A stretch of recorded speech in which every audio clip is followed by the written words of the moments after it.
Next, we'll see some venting from the transporter erector.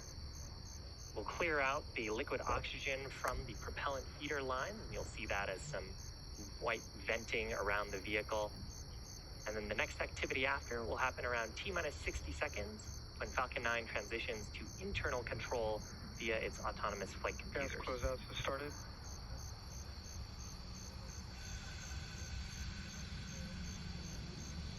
Now, once Falcon 9 has taken over the launch countdown, it'll continue to have control of Falcon 9 through the rest of the mission.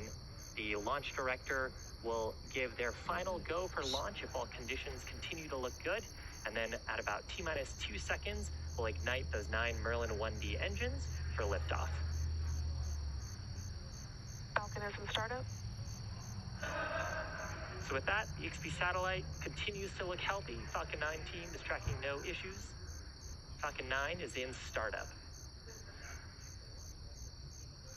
LD go for XP launch. So the launch director has given their final go for launch. So with that, we're proceeding into the last 30 seconds of the terminal count.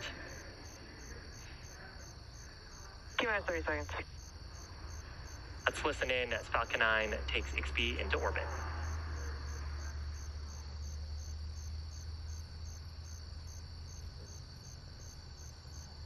T-minus 15 seconds.